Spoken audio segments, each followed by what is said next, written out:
What's up everybody, welcome to Academy of Aperture. My name is Keith, and no, the title is not clickbait. We're going to be discussing the DJI OSMO Pocket 3 and if you can solely use it to film an entire wedding or not.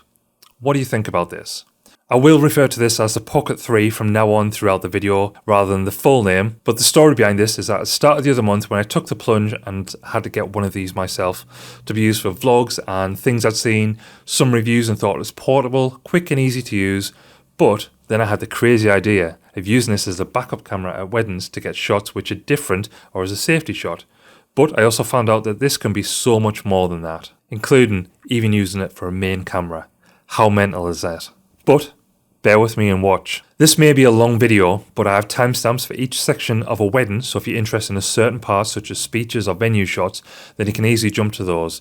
So I only had this a few days before I shot my first wedding with it, and a lot of the footage from that wedding and other footage on the day was actually featured in the maiden wedding film, which is absolutely amazing, and I've been using it since then on all of the weddings. Even though I hadn't used it properly, what shocked me on the wedding day was how easy and fun this was to use and how the footage could slot right into the main footage I shot and stand up against it. I'm going to be essentially going through the run-through of the day and state my thoughts on if the Pocket 3 can capture those parts of a wedding on its own, or if you'll need to use it as a backup angle or another more unique angle as such. Let's start with the venue and venue shots.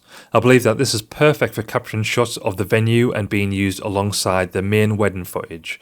The 20mm lens is a good, sensible wide-angle lens to capture enough of the venue without a fisheye look, and it handles both night and low light fine, and I didn't even use the low light feature on it. It's great for shooting 4K at 25 frames a second and also 100 frames a second. I also used the 3K slow motion too by using a quick and easy hack, which I can cover in another video. The thing which I love about this is how easy it is to go from horizontal shooting to vertical shooting. I fancy creating a reel of the venue to use on socials for when we do wedding showcases there, and just some additional extras for socials as it took literally minutes when we had some time in between things.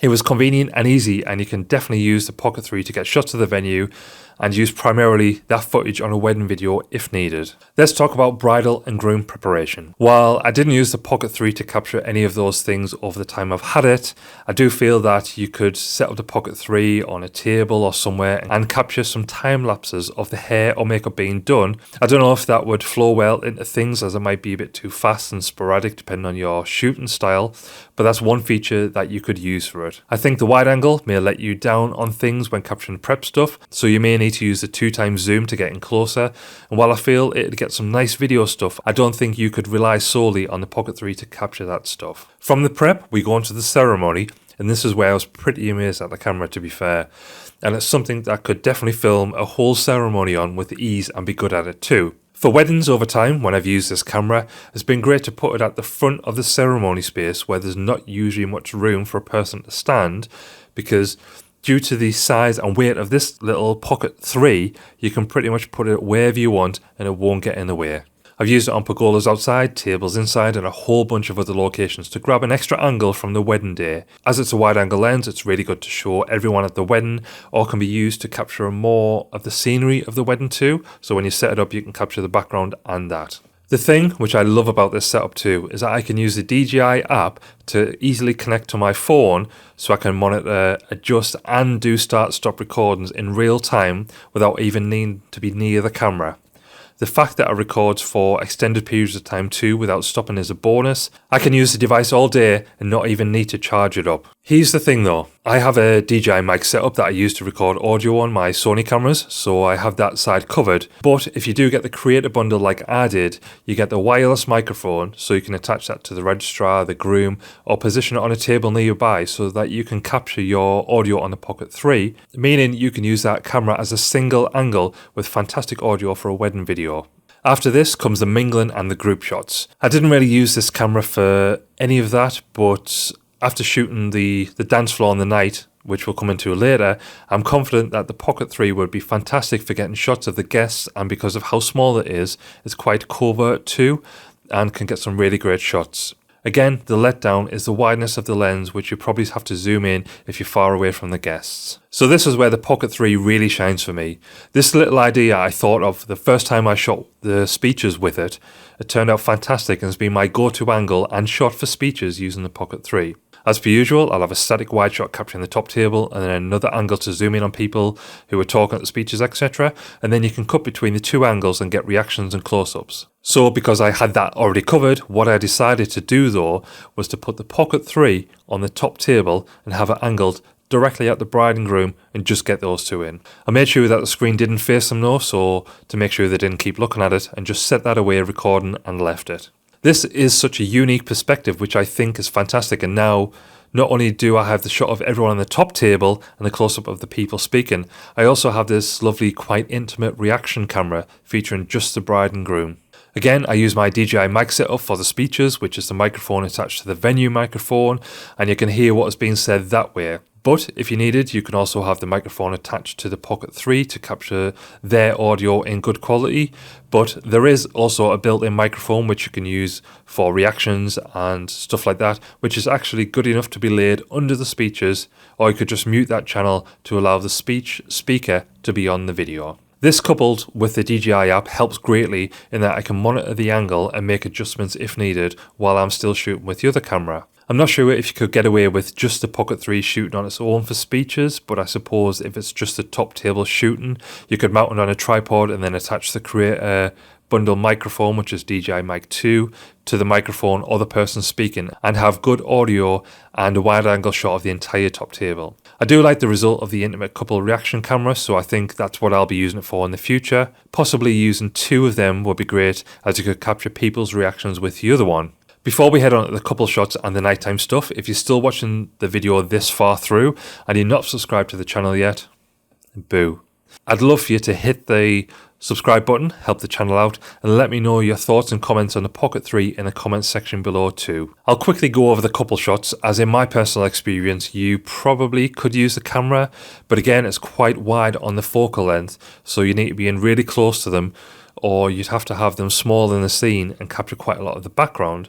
Again, this depends on your shooting style and composition, and you can always use the zoom function. But I literally used the camera for one shot while I was shooting with my Sony, held that in my left hand while holding my gimbal in the right as a short test. I suppose you can always zoom in the footage when editing, but I think more tests need to be done to see if I'd use this camera for that sort of stuff.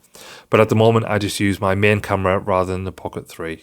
Now on to the cake cutting and the first dance. I've been using this as sort of a backup camera as such, but also an amazingly small camera to be used to be able to mingle with the guests on the dance floor without them noticing the camera as such.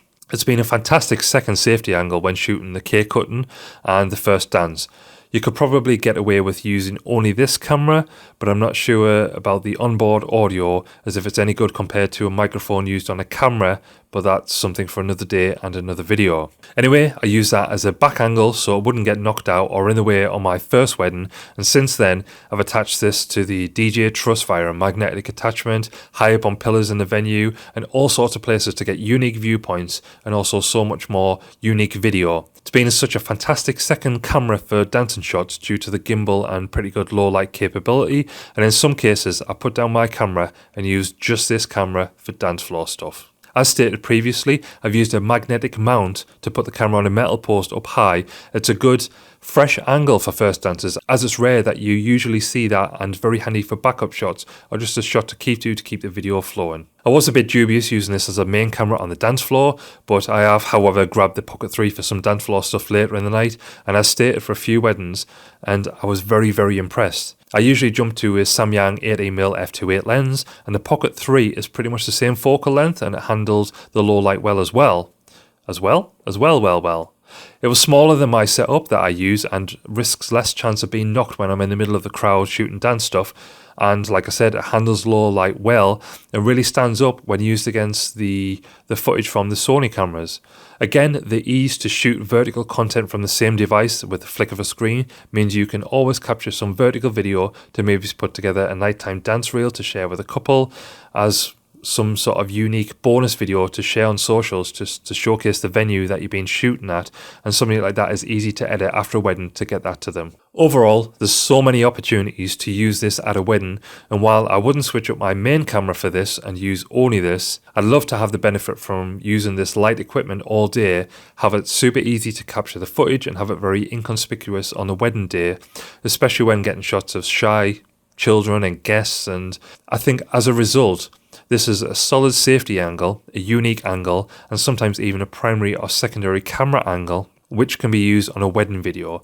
And I'll have no issues splicing this footage in with my main footage at all, and will certainly be using this at every wedding going forward, as I have been, even just for the wide frontal ceremony video where I don't need to be and don't need to put down these huge tripods, just a tiny small foot space of the Pocket 3, and of course the lovely intimate couple reactions for the speeches, which I think is just such a unique and nice thing. And I think something going forward in the future, a lot of wedding videos from other people are going to have this sort of type of shot, but you saw it here first. I've been enjoying the Pocket 3 that much, I even purchased myself a second one, so I can have two of my arsenals at weddings. Due to the battery life, the small form factor and capability for video, it's just a no-brainer really. I've been using the camera for so much more stuff, and I can't wait to get out and use the Pocket 3 for much more things like vlogs on the Rara and BD channel when we go to the arcades. Using the A7C is nice, but it can be quite intimidating for public sometimes, where this is small and light, handles low light fine, so can't wait to try that out. If you'd like to see some more videos on the Pocket 3, then let me know in the comments what you'd like to see, and I'll see what I can do when filming them. There's quite a few videos on the channel about different uses for the camera and stuff like that, so check those out. Until next time, see ya.